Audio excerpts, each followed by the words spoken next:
podcast. Anchor's on. I am 2 minutes tardy. I'm not very proud of it either. Tools, let's start recording, go live, and go live. And here we go. I am live. Hello everyone. Welcome to another great Tech Tuesday here at Bisimoto Engineering. I have an audience here, so if I look at them, they're making faces at me and I'm messing up, so forgive me. And those of you on YouTube, thank you so much for joining us this afternoon. I do this every Tuesday, where we talk tech and everything exciting, which is pretty cool. Ace No Brace. That's a cool screen name. Wave to you. Nathan Heist, good seeing you. Oh So Sick from back in the day, good seeing you. Yo, Uncle Fred. Fast Flores, brother, good seeing you. Leo, my good friend, how are you? Hello, Dilly, I'm great. Hope you're doing fantastic. Wow, 40 of you so far, very quickly, I appreciate that. Jeremiah, good afternoon. Irv, single cam, sorry it's kind of dark here, but it's cold in the back of the shop. I'm not gonna stay there for an hour, everyone's laughing at me. And Kevin's up front, it's freezing back there. So earlier on today, if you haven't caught it, if you take a look, I have it up on Instagram here for 24 hours. I did this pretty cool. Hello Sam, good seeing you. Hello Zorinda.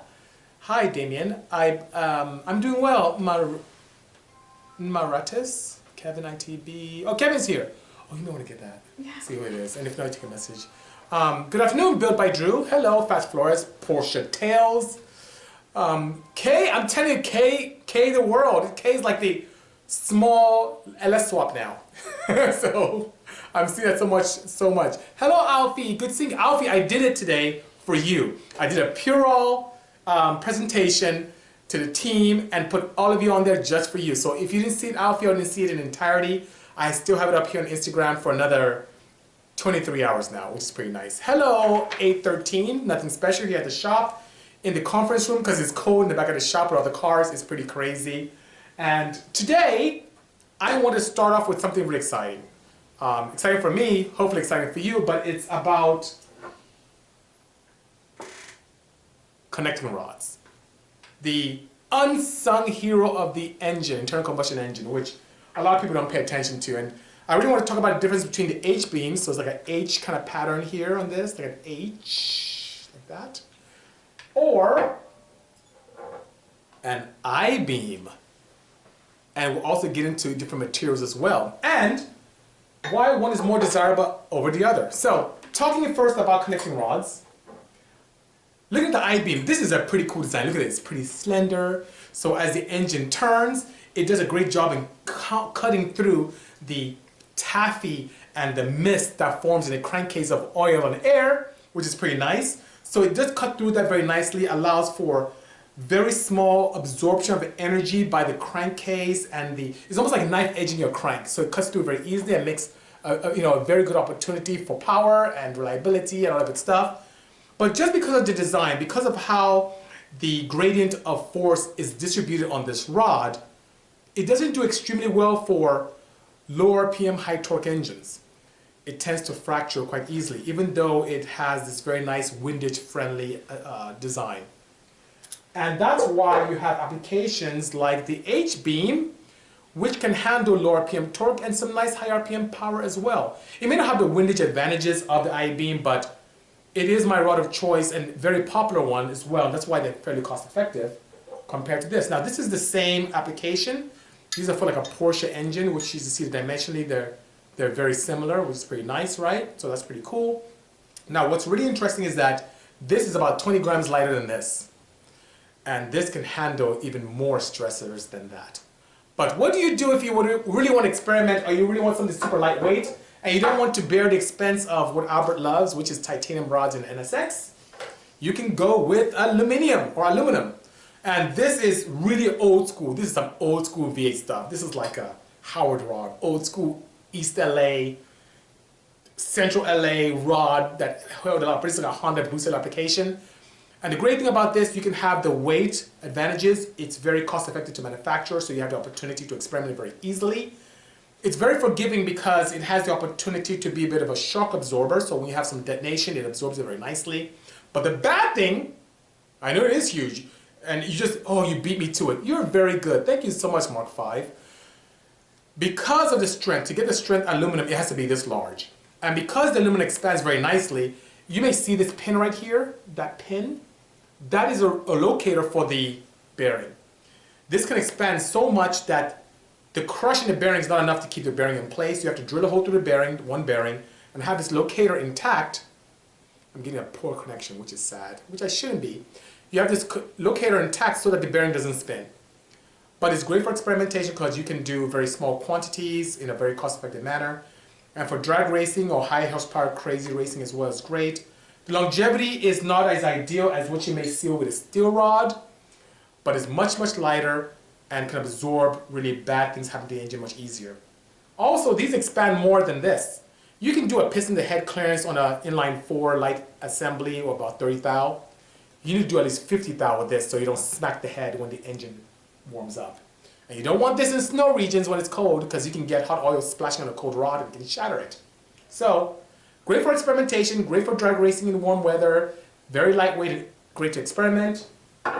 Wonderful for high RPM, low torque engines, which is fantastic. Great for low torque applications where windage can give you an advantage.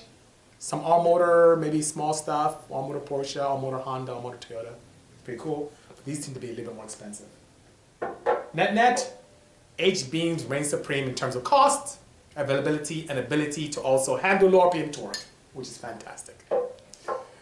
Yes, you made it in time, Darkwave. Thank you so much for joining us, you know. Is anyone having issues with Wi-Fi? Guys, let me know, because if we're having issues, I can go out and come back in, you know.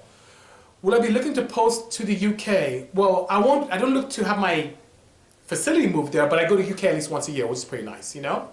Thank you so much, Briss, for the kind words. I saw a question here. Are the rods you sell for D-Series no notch, or do you have to notch the block? Yes. You do have to notch the blocks for what I do tend to sell here. And why is that important?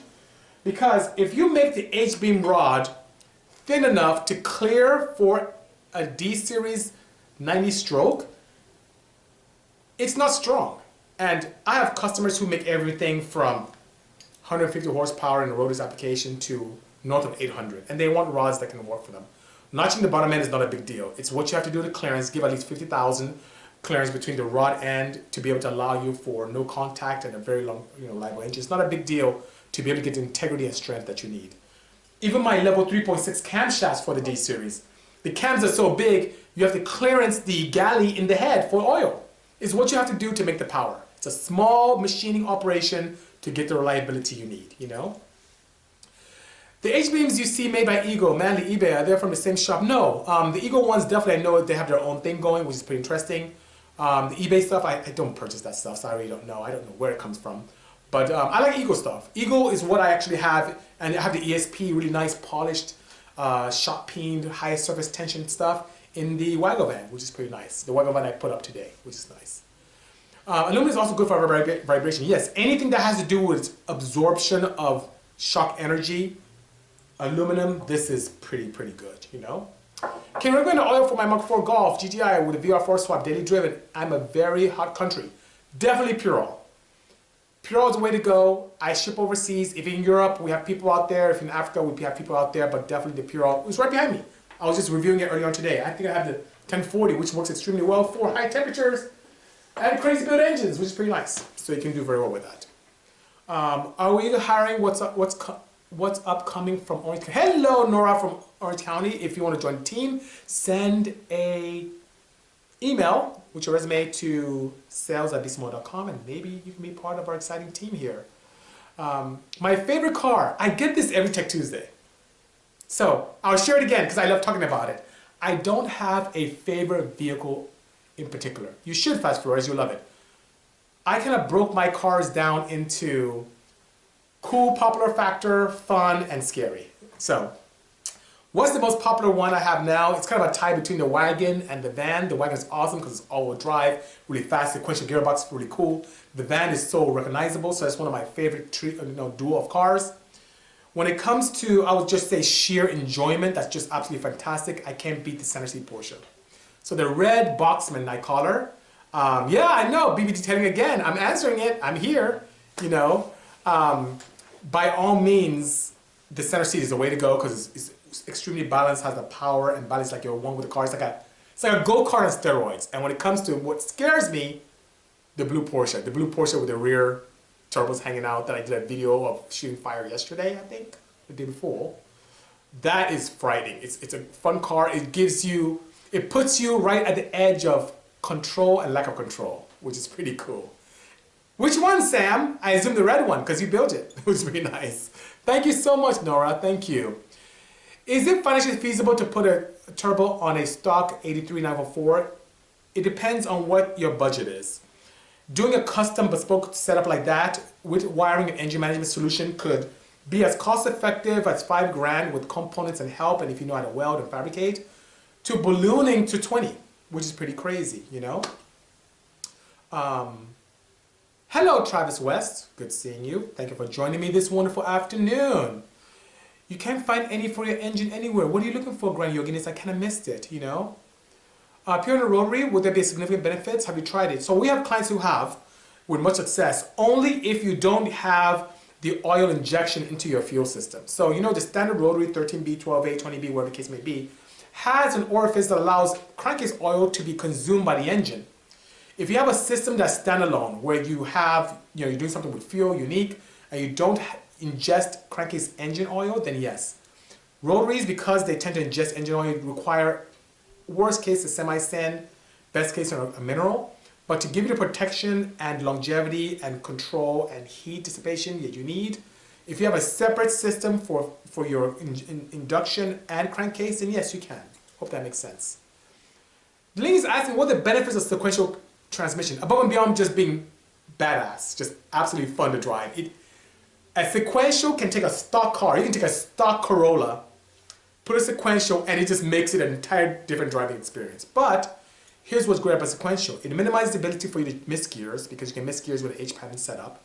The shifting is very much reduced. So when you pull, and push, the time it takes to go from one gear to another, using electronics to your advantage to reduce power to allow the gearing shift to happen, helps you significantly reduce your lap times or track times if you're in a drag strip. So that's very good. Above and beyond that, most sequential gearboxes exist in a straight cut gear configuration. So what does that mean? You don't spend a lot of time and energy absorbing via friction or quieting it down. You don't absorb a lot of energy. So you may have a standard gearbox, rear-wheel drive, front-wheel drive, let's say 17% drivetrain loss. You may go to a well-designed sequential, and you may have a 10% drivetrain loss.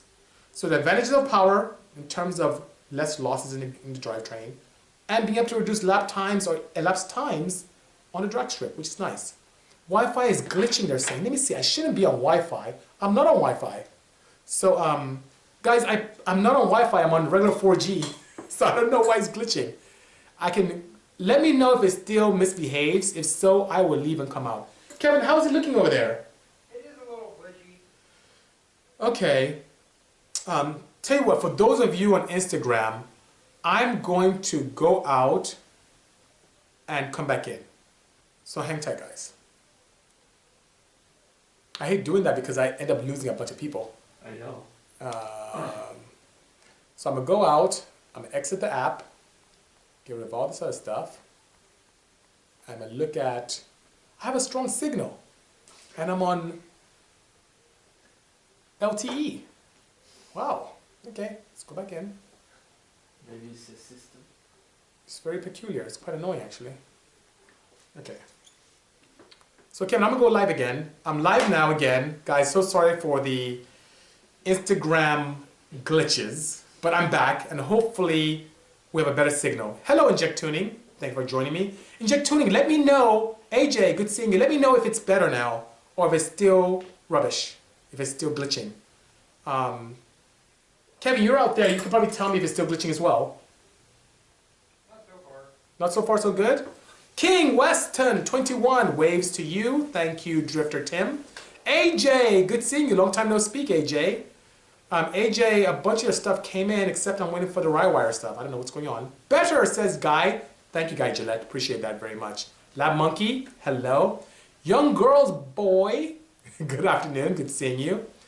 Louis, good seeing you. Dylan, hello. Tim Koo, on site.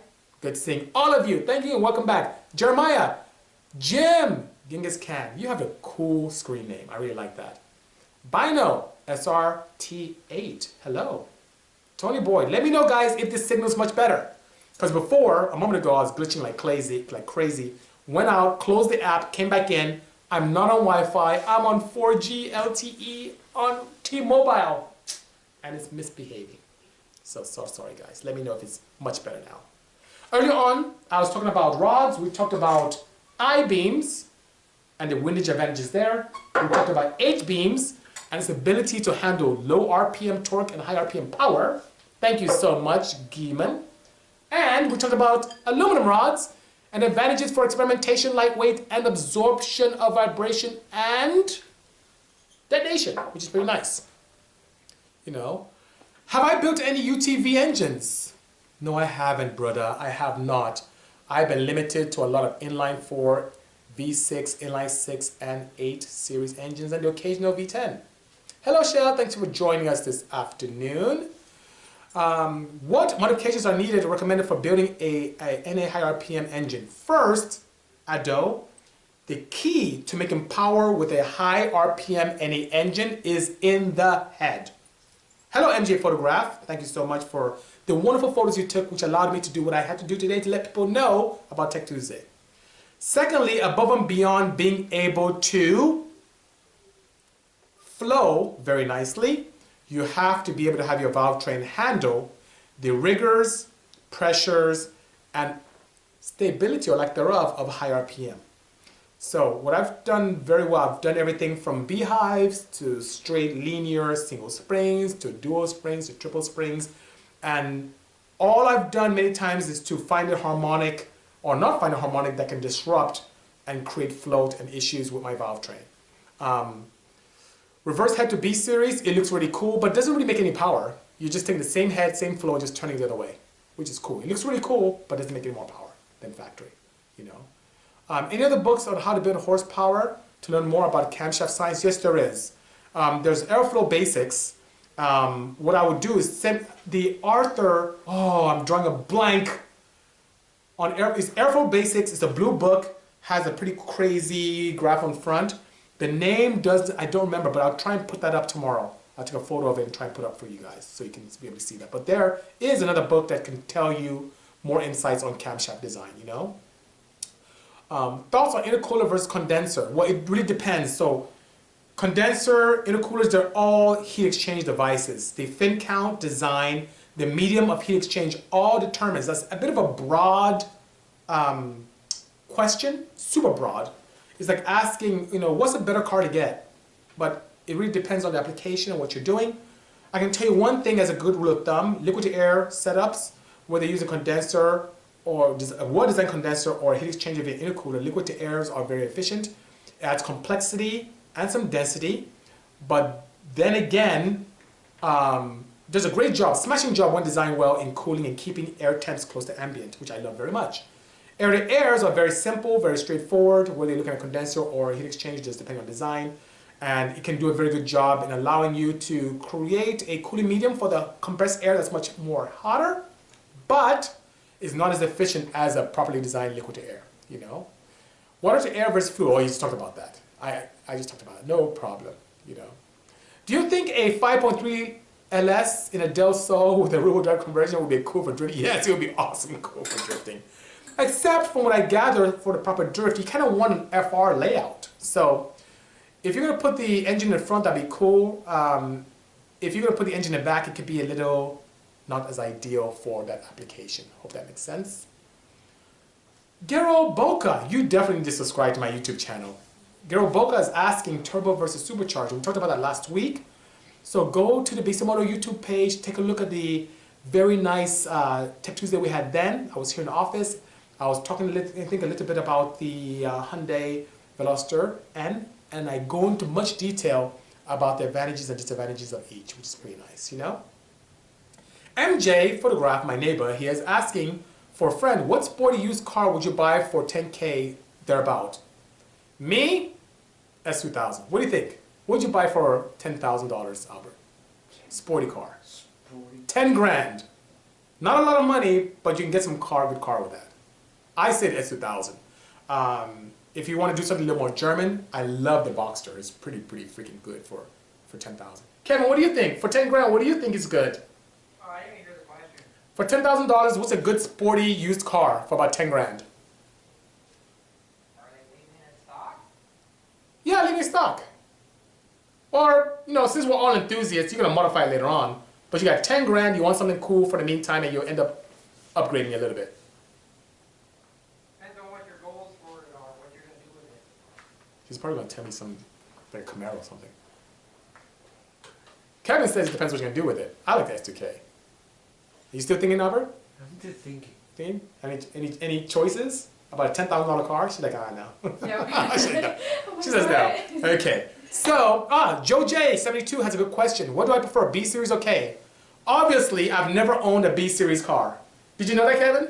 Yes, I was going to comment on that. I've never owned one. And the reason why, because I went from a D to an F, which flows better, to a K, which flows even more. So, I know and believe that the key to making power is in the head. The K series engines heads flow amazingly well in both NA and boost applications. So personally, I prefer the K and the aftermarket support of the K. I prefer that, you know. Thank you very much, BC, says Darker Wraith. Cade, how about where to learn about nitromethane? Smokey Unit talks a little bit about that. But if you want to know very good components about nitromethane, pick up any proper OChem book. It'll tell you a lot about that, organic chemistry. If you want to know about racing, there are many articles of reputable sources online, you know. LSVTech, not LSGM, you should be ashamed. So he's saying LSVTech, not LS. You said 5.3. So when I say 5.3, it sounds like a GM LS. And F-Body's muscle is telling me not to be ashamed. I should be ashamed of myself for saying, not saying LSVTech, but he says VTech with a CH on the end. Shame on you, FD Body Muscle, for saying, calling VTech VTech. VTech is a cool phone though, very nice. AP1 or AP2? Ooh. If I was road racing, I like the AP1s. If I was putting around town a lot and didn't want to modify a lot, I like the torque of the AP2s. Especially the AP2s that have the F22Cs. I like those. What do you think? 2005. Which one? 2005? 2005. That's the one that Albert likes, which is pretty nice, you know. E90 says G Dinero. Hey Kevin, you're a Beamer guy. He says one guy says E90. He's the way to go. E30. E30, he said. Oh wow, I'm getting some good options here. Which is nice. DC5, D35i BMW, G35s. Wow, this a Cyclone. Those are pretty. I don't see Cyclones very often, which is pretty cool, you know. S2K for 10K. Yeah, there's some high mileage ones I've seen. Actually, AJ, there is a friend of mine, very good guy, very local, helps me look decent every week. Fabian, who has S2000, has one for sale. He has a clean title S2000 for sale, I think for like 9 grand, 19 grand, which is pretty good, you know. KFTW, absolutely. Yeah, you can make power in a D. You can make power in a B, Marlon. You can make power in a D. You can make power in an F. You can make power in an A series. But all things being equal, in terms of horsepower per dollar, the K is really, really good. It's really good. We have 450 horsepower bone stock K series driving around that's boosted. It's so awesome, you know. Kevin, you're right. Kevin right here is saying, well, the world's fastest Honda Civic still has a B in it. And because, of course, the guys from Speed Factory are having a great time with it, but they know their market. The B series is still the small block Chevy of the Honda world. So you'll still continue to see aftermarket support with that. But when you look at head flow, the potential for the K is still superior. It really is. Thank you so much, Ayanat Mostia. Thanks for the kind words. Gmo, good seeing you, sir. Thank you for joining us, by all means, you know. AJ Thompson 78 is asking, how do I determine rod bearing clearances for newly engineered engine parts for OEMs, J35, K24Z7? I've had so many experiences, and I'm crazy, AJ. You may think I'm absolutely bonkers, but the engine components don't know what they're doing. And what I mean by that, the clearances I use on my Ds, taking that technology, going to Bs, taking that technology, going to Fs, taking that technology, going to Ks, they all seem to be very consistent. So based upon my experience of building engines, what goals are, and how the engines respond to different bearing clearances is what has given me the opportunity to know what to do in the future. What I have noticed is as the manufacturer's demands for oil viscosity goes down in the sense of efficiency, those bearing clearances are getting tighter and tighter and tighter. And you also see a very nice correlation between those tighter clearances and the maximum RPM limits that are given for those vehicles. So what do? I take my experience that I've done with D series, with B series, with J series, with K series, with Fs, and I transfer that to newer engines that I've built. So you'll see me building engines in the teens in terms of clearances for both rods and mains, even if the engines came in the fraction of teens, in the 8s, in the 7s from factory. It's very important that I always build engines with the end in mind and design my internal components accordingly and use the oil that's ideal for those bearing clearances. The materials don't know what they're doing, but you as an engine builder can determine what the goals are and build your engine accordingly based upon the desired goal and function, you know? Dealing Design Studies is my favorite non-Bisimoto build, where if you're thinking of a build that is factory, favorite, I like the Viper. Viper's an awesome car. The NSX is really cool now as well. From a build perspective that another tuner has done, I would say I'm really partial to some of the Vipers that Moto has done. Moto will build easily a 1200 horsepower daily during Viper twin turbo. It will have all the functions of a factory car and make 1200 horsepower. Go to drag strip, put down some 8s, drive down a half mile, run some very nice triple digit speeds. And look like a proper American supercar. So I like what Moto in the Midwest is doing. I think they're out in Minnesota as well. It's pretty nice, you know? And I come into Car Week this year again in Monterey. Yes, Joe might go. That is going to be my new mecca. I definitely want to be able to do that, by all means, you know? Hello, Focus Mark 1. Good seeing you. Hello, Ricky. Good afternoon, you know? Kevin is doing a good job in answering some questions here. Thank you, Kevin, for helping out. I really appreciate that, you know? Who will make the overhead cam valve train in your Viper build, since it's your first overhead cam OEM build? Who will make the overhead valve train? We typically do a lot of bespoke stuff. So the windings, it doesn't really matter. It doesn't really matter. I have about 4 sources I use for windings for valves and springs. And if I'm really in a bind, I can jump into the engineering prowess of our friends from Supertech. They're really good people. I wouldn't mind playing with them as well. My fastest 8th mile on a Bisi tuned street legal car. Fastest 8th mile. Fastest 8th mile on a street legal. We're in California. Is there anything I've tuned that someone takes the 8th mile that's street legal? 8 mile. Because we have an Irwindale Speedway not too far away from here. Kevin, your car isn't street legal, right? Marvin's isn't street legal either. I don't have any street legal cars that I did, you know, which is pretty strange, you know. Street legal's a gray area. It is, yeah, street legal is a gray area. So if you're talking about 100% street legal, I don't have anything. Do I think Acura will ever make some sort of Type R, some sort of what kind of new Type R? No, they won't. They have, from discussions I've had with Acura recently, their A-spec is something they really hang their hat on. And, you know, what was that? Sheepy, all past smog? Yeah. Yeah, sure, why not? Sheepy has street legal cars that all pass smog. That's good, Alex. Well done. I'm talking about something that you would take to the California Air Resource Board. They pick apart. I'm very particular. They pick apart, and there's absolutely nothing ever tampered with any emissions equipment. That's very challenging. Genghis, that's a perfect size. A 5858 turbo is a very good size for 500 wheel for K20. Nice spool, nice response, and you can actually cruise in partial vacuum, which is pretty nice, you know? I know, AJ. AJ, for someone who's across the... yeah, never mind, Alex. For someone who's across the pond, you're quite knowledgeable. Montana, Las Vegas, what's another good place? Delaware. Those are pretty good places to have an LLC. What's my thoughts on Cali making the exhaust laws more strict? I don't know if they're going to make it any more strict, but if they do, that's really sad for the industry. But here's me once again. Fat Flores on the same lines as was asked a moment ago.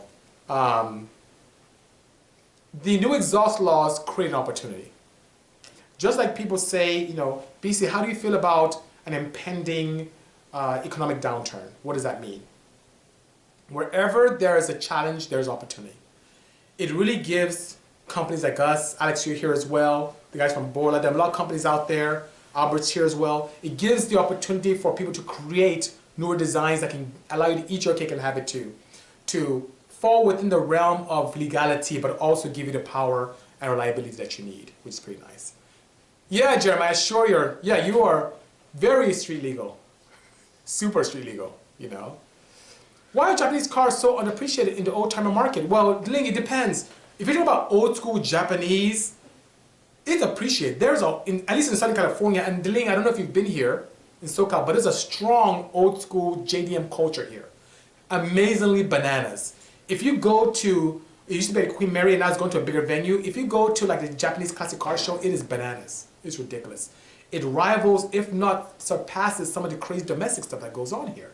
So it's still very strong. Other parts of the country, if you go to Motor City, Detroit, of course not. But in SoCal, it's pretty off the hook over here, which is pretty nice, you know?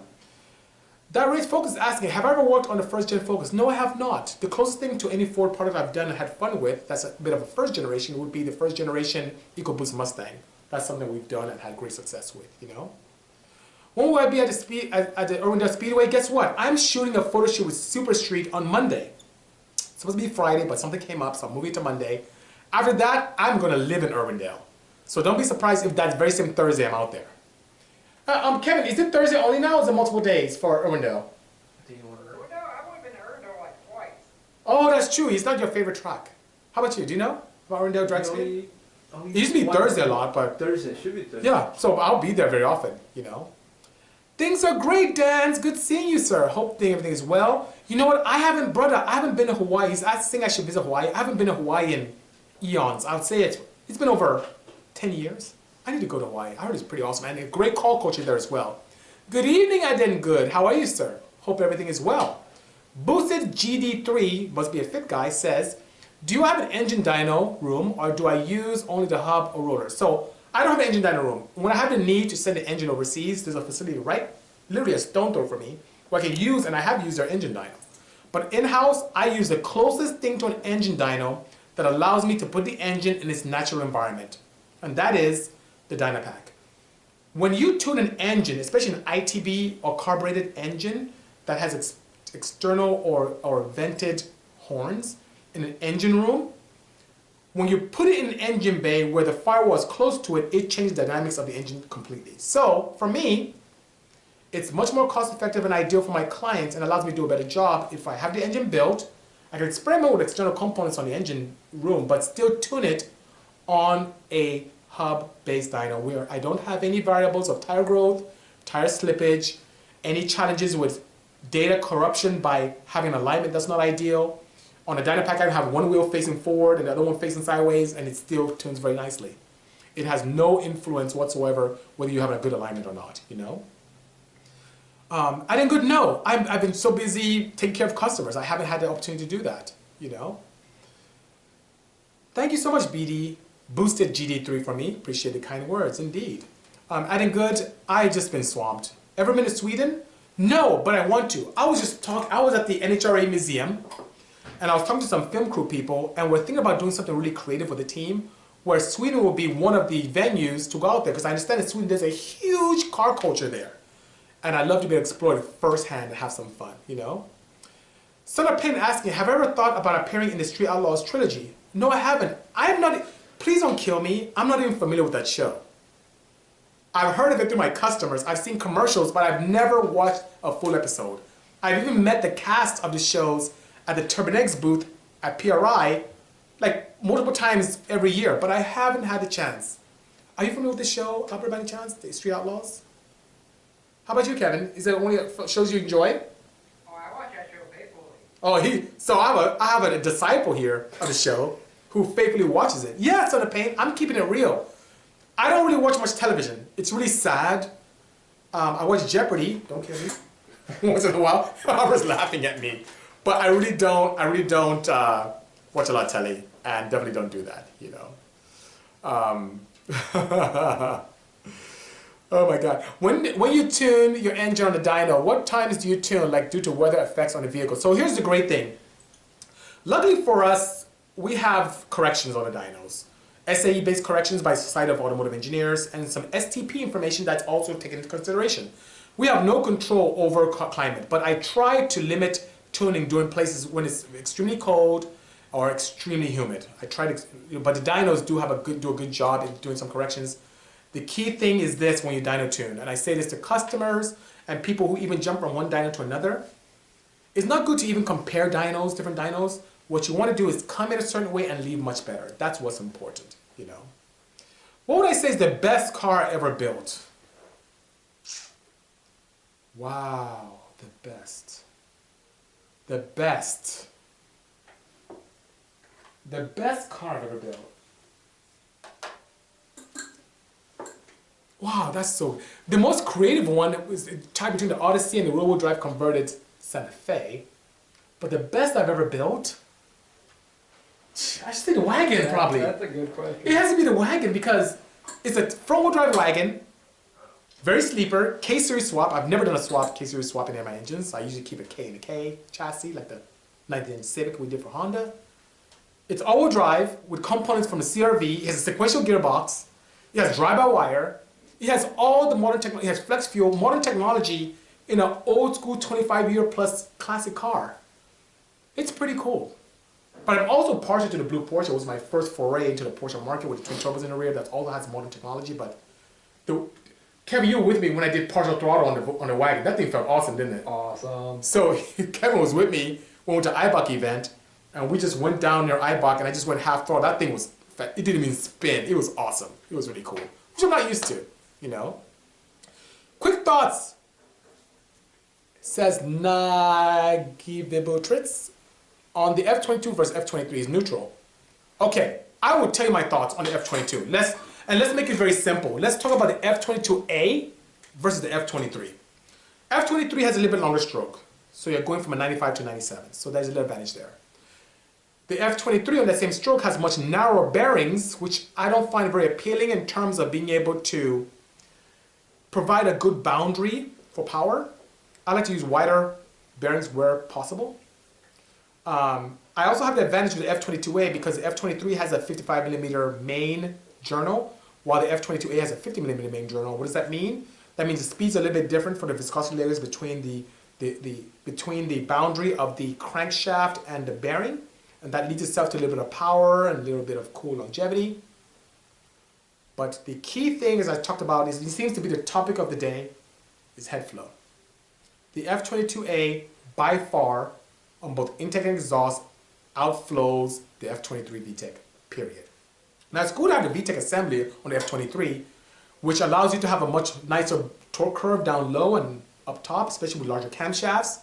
It also gives you the additional challenge of a heavier valve train because you're a VTEC, but the F22A, I'm telling you guys, I've made north of 430 wheel NA on the F22A. I can't do the F23. The head is just too limiting for me, not only with valve train, but also in terms of the head flow.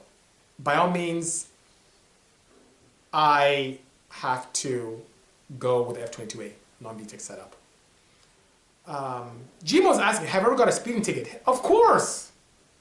I've got a speeding ticket and exhibition of speed ticket. I got like 7 of them. Kevin has 7 of them. He's so naughty. He has 7. So I've had that, you know. Mark, yes. Today, I showed one of my earlier engines on Puro, some of my experimental engines. That engine made 408 to the wheels, and I gained like 12 wheel on this oil. So yes, F22 engine. I built this F22 engine. You may have seen the crazy picture. Everyone's complaining about me having a Fram filter on it, which is crazy. But there's an F22A picture in my feed here on Instagram where you see ITBs and this crazy header. First time I put that engine ever on a dyno, experimental, the thing made 178 to the wheels, and I kept adding on to that and got it north of 400 NA. It was, I put it in my Insight, and it was the first all-motor car to hit 150 in a quarter mile. It was also the first, and probably only, car to do, oh, maybe it's changed now, I haven't kept it up to date, but it's the first to do run 9s on gasoline.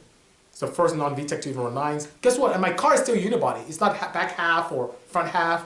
I still run a stock windshield on that thing, which is pretty crazy. Yeah, I love the F22A as well. I love it very much, you know. What fuel did I ran on the D-Series CRX? Great question. First, I made my own fuel, and I was banned very quickly. I used a base from Chevron, added tetraethyl lead and toluene, and when people started pissing me off, I added a slightly decomposed thin chain oil to create an ester so it can smell a certain way just to piss people off more. I was able to get it to smell like strawberries and grape, and I tried to get chocolate, I didn't get it right. And then I was bad because people were complaining, and I quickly shifted over to VPC12, and I ran C12 for a long time. So a lot of my records that I made were on VPC12. And then I think I played it on C14 after a while too. Do I remember the engine build contest I did for Modified Mag? Well, of course, I do remember the engine build that I did. I think it was far back as 2007. That was for the entire conglomerate of Source Interlink. And I represented Super Street. Modified had their own builder. Turbo Magazine had their own builder. Lowrider had their own builder. And yes, that's where we fared better than Cosworth. I built an NA setup. And the people from AMS won because they built a turbo setup. And even though I didn't win that competition, it created opportunity for me to build the first Wago van because someone started talking crap to me, which is pretty interesting, from the winning team. And what is the purpose of that? Every disappointment is a blessing. Just like the Wago van wouldn't exist if I didn't lose on the show on Netflix. Because the wagon didn't do, the van didn't do well, by all means, I was able to build a wagon. So every disappointment is a blessing, you know. Oh yes, thank you so much. I will check your email. I will check your email, Jordan, by all means, you know. Does elevation matter in horsepower in a K-Series Turbo NA build? It affects both. As you go up in elevation, for every amount of air ingested, you have a lower amount of oxygen. And oxygen is the key component to combusting with fuel to create power. I've said this in many Tech Tuesdays. Our engines are nothing but glorified energy converters. What does that mean? We have the chemical energy of gasoline, of the caloric content in the fuel, and the chemical energy that's contained in the oxygen that's combined. So you have the chemical energy that comes together, is combusted to form heat energy. That heat energy does work on the piston and transfers to mechanical energy, which goes to the crankshaft, which takes up and down motion and converts to rotational. So it's an energy converter. So that being said, if you deplete the amount of oxygen ingested, you have less power. And since you rely on atmospheric pressure in NA setups, naturally aspirated engines, what happens? When you go to elevation, you don't have that power. I mean, I used to go to Palmdale and race, which is only 26 to 2,900 feet elevation. Sometimes the density altitude would be 4,000 feet, and we'll lose half a second on the quarter mile. It was horrible. Cars felt like crap. I was so happy when I broke 11s over there. I was happy. For me to break 11s in Palmdale, I was like, I thought I was King Tut. On turbocharged applications, it's a little bit more forgiving because you can crank up the boost and indirectly ingest more by creating more pressure into the engine, so you can compensate with boost, which is pretty nice, you know. How do I feel about rotary engines? Joe J, I like them very much. I like the rotary because it has fewer moving parts.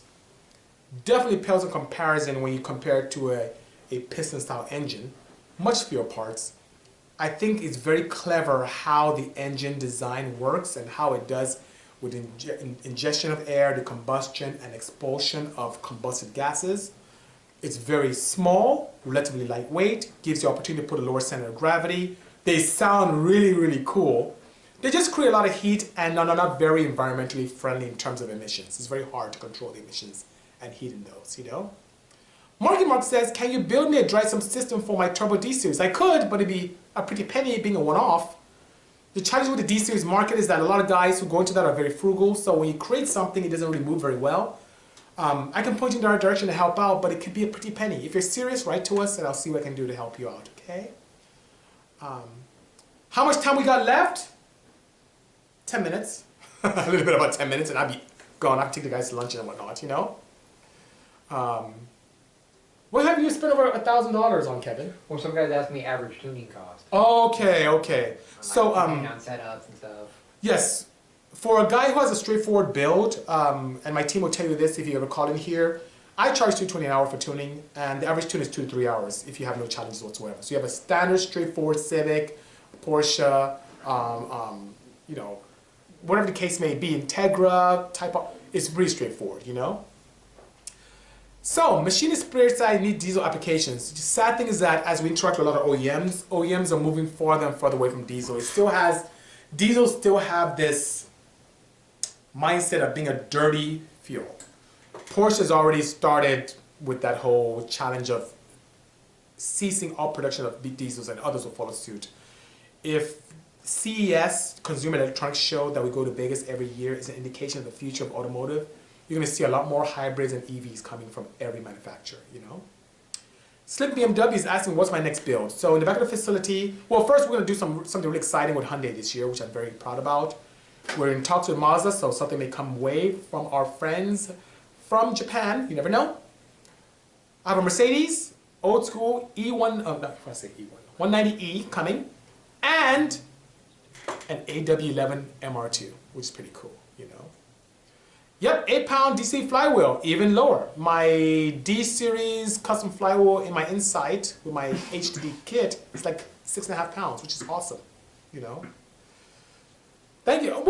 Machinist, what are you vomiting about? Shame on you. Tell me what you're vomiting about, you know. At what point would water method be a good idea for a street Honda on 91? Well, definitely if you have anything boost or you have high compression. Our friends at AEM do have a kit that is boost and TPS based. So with boost based, you can be able to adjust it based upon the threshold of boost. And it's not a dump, it is a weaned assembly. So you have this very nice gradient from little to maximum. You can also do it based upon throttle position if you have an NA setup where you have a challenge of any kind of detonation.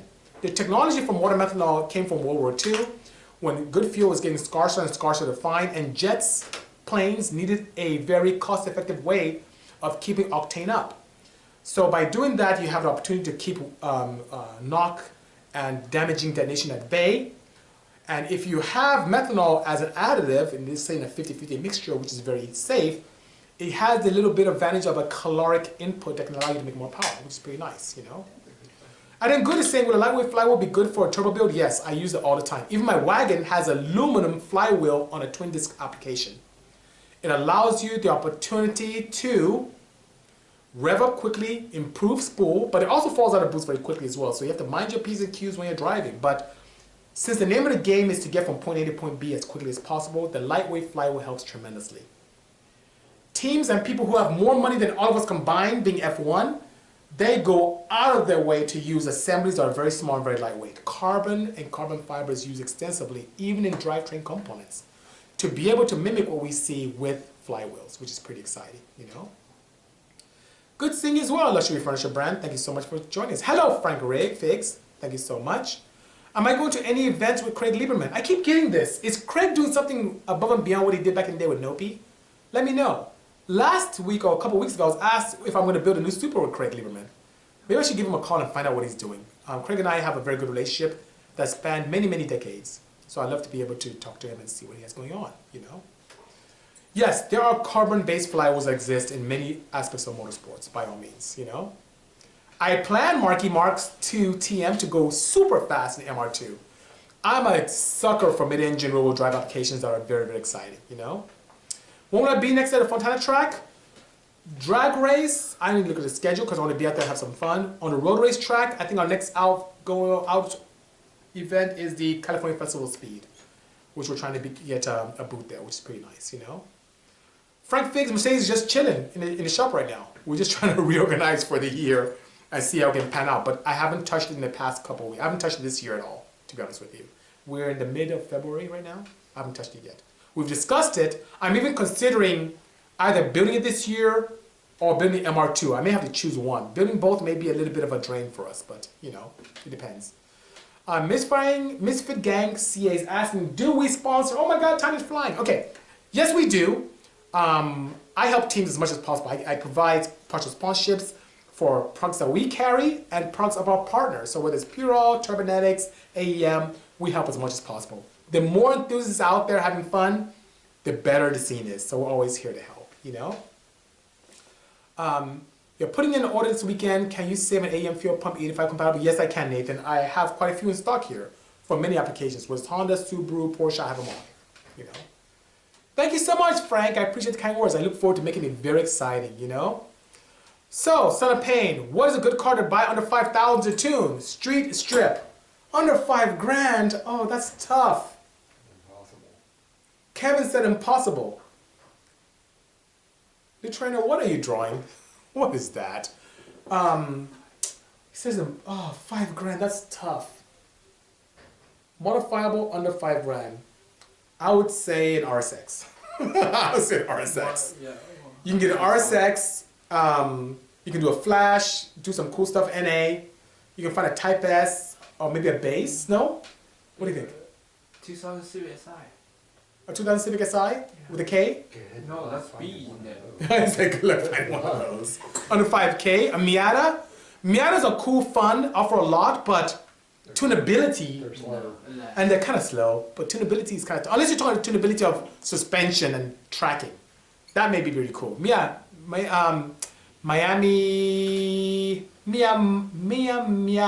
Station. Yes, you're probably right. 335i. Yes, you can probably find a 335i for 5 grand, but you're going to spend a lot trying to bring it up to spec and maintaining it. BMWs are pretty expensive. UK prices. A K-Swap Miata. Now that's really cool. Yes. 10 grand. Yeah, you can do that. And 10 grand, I mentioned earlier on S2K, which is pretty good, you know. An old GSR and throw 100 shot of nitrous on it, says Jeremiah. You are such a NOS guy. Weren't you like NOS 100 shot back in the day? I think you still are that. 75 shot NOS. Yeah, you're all about the bottle. All about the bottle. What steering wheel do you prefer brand for street driving and racing? I love Momo, by far. I love the Prototipo. I love the Mod 80. I'm a huge Momo fan, by all means. Bottles of life, bottles for babies. I used to say injectors are for little nurses. So what do I know, you know?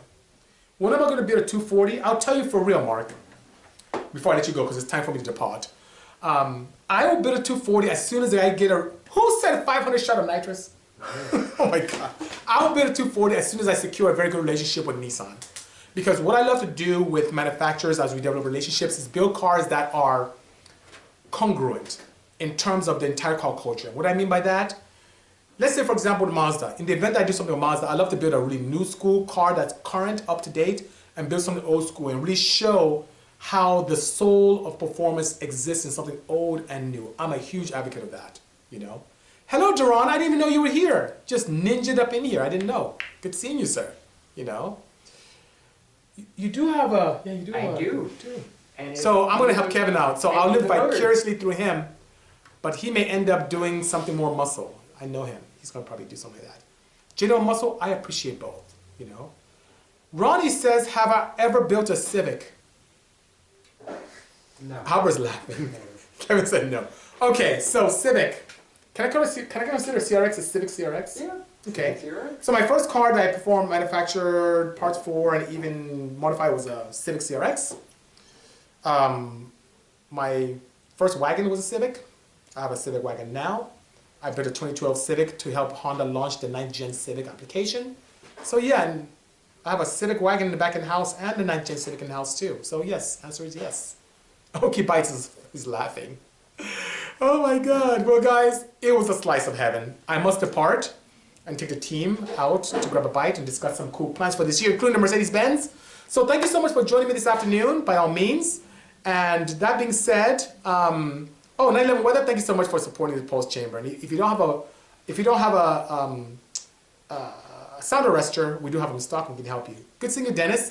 But earlier on, I did a presentation on Puro. It's still up here on Instagram. Take a look. I'm going to post it up on YouTube very soon. But by all means, guys, thank you so much for joining me. Look forward to seeing you next week. Thanks for attending all across the globe. Stay tuned and have a great day. And you know, that's a cool name, Reasons Holes Are Broke. Very interesting screen name there. But nonetheless, take care, guys. Cheers. Bye-bye.